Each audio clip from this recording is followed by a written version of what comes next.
Costa Rica is like a second home to me. I've been probably about 30 sometimes to Costa Rica. I love it there. It's my heart belongs there. I would love to retire there sometime. And I wanted to do something a little different because not everybody, you know, the average American gets 1 or 2 weeks of vacation a year. They don't want to use one of their only 2 weeks going somewhere strictly to work, but people do have the passion to want to give back. So I decided I'd design a different kind of trip where we go for 8 days, we serve for half, and then the other half, I get to play tour guide to my favorite place on earth.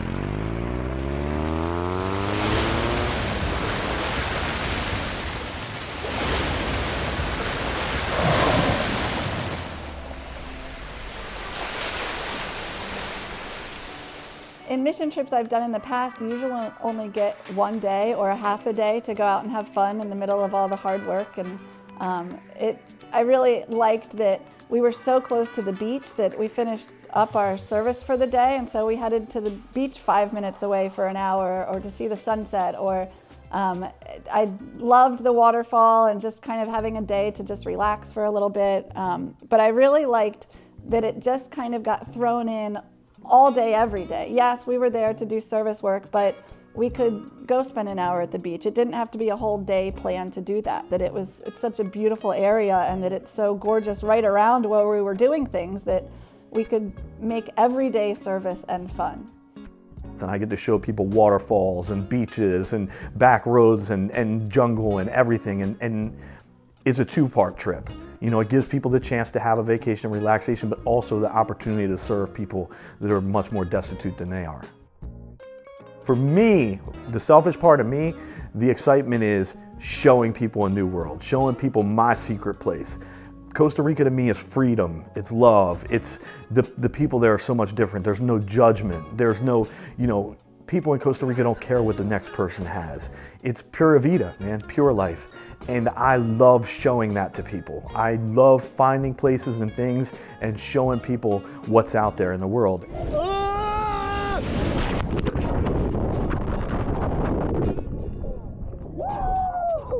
And as far as the service aspect, I can't do all the work myself.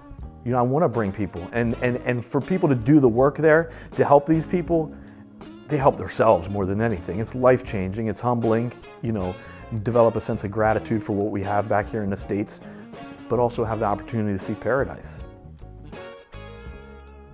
I think Danny said before, it's like a high to him, and I feel that same thing. Like you get there, you get to that first coffee shop, stop, get that overpriced Costa Rican coffee, and then just race until we stop for lunch. Like I live for that, man. I don't know of a drug or alcohol that like gives me that high.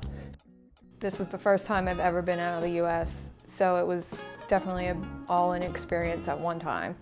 So seeing the scenery, just the people, the culture, the communities, driving through town to get to the house and stuff like that, it was just surreal. It's an understatement to say you're in your element when he gets to lead this trip. Something triggers. The moment he lands, the moment he breathes that first breath of Costa Rican air, something triggers. And this guy gets the most amount of happiness by teaching the culture, the life, what Costa Rica could do to people. It's his mission. We are outside of Samara, Costa Rica. Yo soy tico. That means I'm a local.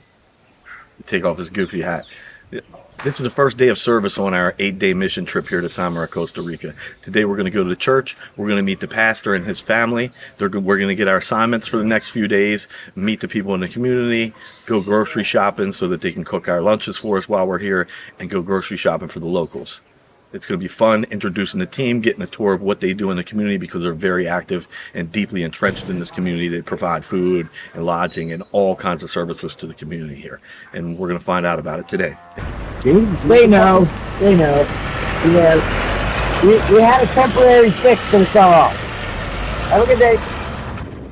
Hola, buenos días. Morning. Hola. Bienvenidos. Welcome.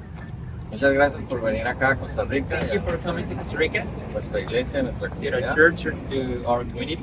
Esperamos que esta semana o estos 3 días sean un tiempo de I hope that this day could be excelente. excellent days. Tenemos clases aquí y en diferentes So comunidades. we have classes here, but also we go to another places, another countries. Llenamos el carro con máquinas. We fill con mesas. with materials, fabric, Telas. and sewing machines. So they have a program where they bring women in and they run the program. It's maybe like 6 to 8 weeks long. And at the end of that program, when they finish, and they come to the church to do it, they do it in the sewing school, then they have everything they need to be able to like start their own business if they wanted to do their own sewing business, or they can then continue to work for them. They have had over 150 people go through that sewing program, which was incredible. These are the ones that women start learning. They start taking classes here, and then when they have like enough skills, they can start using the industrials. These are just for production. These are so when they got graduated of the sewing school, they have like 3 choices. They can get their own business project. They can work at home. They can work here with a sewing school, or they can work for another designer or client. So these are part of the options that they have. I mean, to take your home and to open it to a community that you know is in need, and create an opportunity for these people to have a purpose and to thrive. That was just the most amazing part. And it made me feel good, because I was thinking, as I'm bringing my young daughter into this situation and she's experiencing this, to see their young son who's like taking over, and he's the translator, and he really took a leadership role in this whole experience,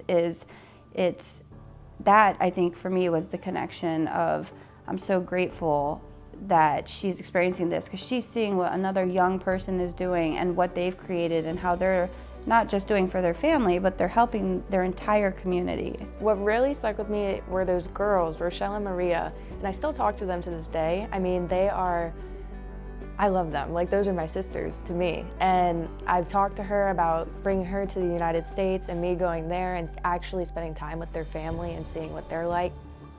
Our group is amazing with our talents and what we bring. And everyone, no matter the age or the physical ability, we all have a place at our table. And so when somebody's digging rocks or chipping rocks, and somebody's playing with the kids, and somebody's painting, and somebody's running to the store, and somebody's buying food, everybody has a place. Really, I think what they like about us is we just show up in mass for anything they need help with. And it usually seems like it's like the harder stuff, but it's because they don't really have the people with the strength and the energy that are coming back saying, hey, what can we knock out? So they're smart. What'd you do at church? Dug holes, dug a ditch. I was a ditch digger, but it was cool. It was work, and it was good.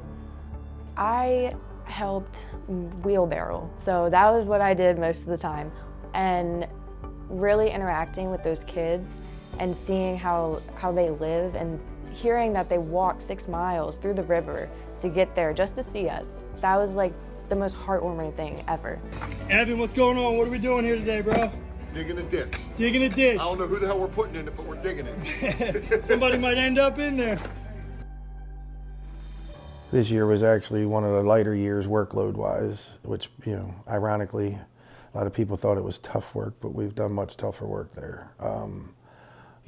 When I started there the first year that I was there, we were building onto the second story, onto the back of the church for, Emmanuel and, the family and Kevin and the wife for them to move into, so that there was more room. So we've expanded on the church. We've built an addition on it. We've upgraded a lot of things. We've been digging the same pathway for 3 years. I'm surprised they didn't make us dig on that same pathway going up the backside of the church. I was kind of hoping they did when everybody started crying how hard the work was, because that hill's a little bit different. It's all shale. So, but you know, and then obviously, like I say, what we do with the kids, what we do with the families when we go out into the community. You know, my hopes are by next year we can actually start doing some work on the houses out in the community, because obviously we have all seen what they look like and they could use some love. Part of our mission trip every year is that we go to the grocery store and we get groceries for the week for 10 to 15 different families that live in very poor areas of outside of Samara, Costa Rica. And so we're going to go shopping right now and get these groceries, and tomorrow morning we get the privilege of delivering them.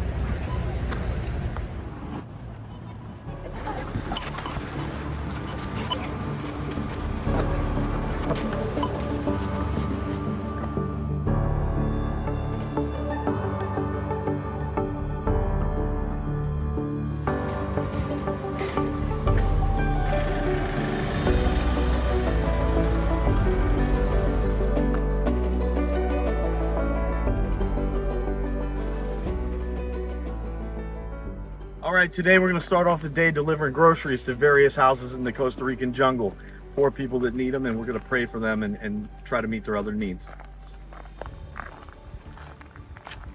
Just feel like it's so personal for them, and to be allowed to be a part of that and kind of see, you know, how they live, what their day-to-days are, was just, I guess, special. I don't know, I feel a weird connection to those people, where I almost feel like it's my family and I'm going to check on them, if that makes any sense. And I don't know if it's just because they make me feel so welcome, that's like family to me.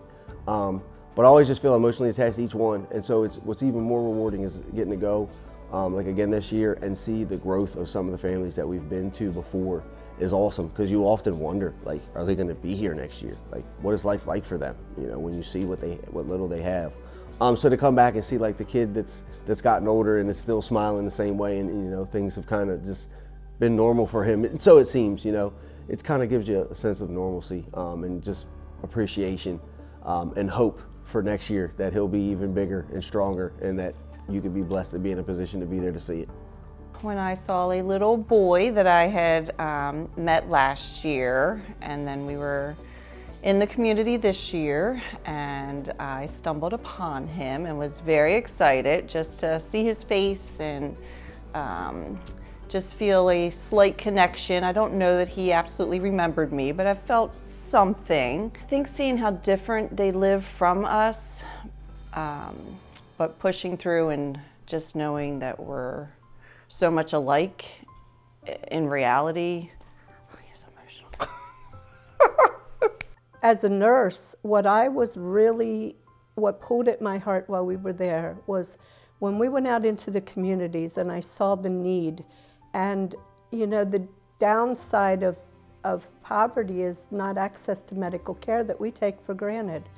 I would love to see a program where we did community outreach, could offer just basic, you know, clinic needs, wellness checks, and just basic medications. Like we had a person that we went to see that was suffering from pain and cancer, but because of kidney damage, couldn't take medications. And as a nurse, you could think of ways around that. And we were able to deliver a cream to her on the last day. And I know it's not the same as what a doctor might be able to give, but it's something. And for them that have nothing, I mean, there were at least 2 or 3 people we saw that could have benefited from medical care and may wait a year. So if I had a choice in outreach, I mean, at my age, I'm not the best help with digging rocks. I try, but to be able to go out and help the people like that, I would love to see that. I mean, I would be all into moving there for something like that. It really has, it's impactful. From the progression of what the church looked like the first time we went to what it looked like this year, to understanding the future of what they plan to do at the church, for the potential to be able to come back and see that progression, it's working. What we're doing is changing the church. Seeing what they continue to do there every single year, with not only our mission, but other mission trips that come in. They are truly trying to change the dynamic of what the church can offer people in Costa Rica. The family leads by example, by their heart, and it shows. You know, you just feel loved. You feel like you're a part of their family, and that alone will keep you coming back, you know, to continue to see their vision of what they want for the community and watching it grow. Next year, there may be that kids' playroom where the car used to be. Last year, that was all dirt. Now it's that pavers, and I think they mentioned to you that that's going to be the kids' area during the church services. That might be an area where the younger kids can go. So their vision just keeps growing, and hopefully we can get back to help keeping that vision going. I hope that the church continues to grow, that it continues to spread its roots into the community, and it continues to help the people that are living in, you know, poverty, the people that are famished, the families that are struggling to stay afloat. You know, so many children are being born into poverty down there, that we'd hope that the church can continue to train them up, because it's not about just giving people something. You know, like the saying goes, give a man a fish, he'll eat for a day, teach him to fish, he'll eat for a lifetime. And the church is training people through their sewing classes and through different avenues on how to actually survive and stay afloat for long periods of time. So my hope is that the church spreads those roots further and further through the community and helps lift people up so that they can function on their own. 1, 2, 3.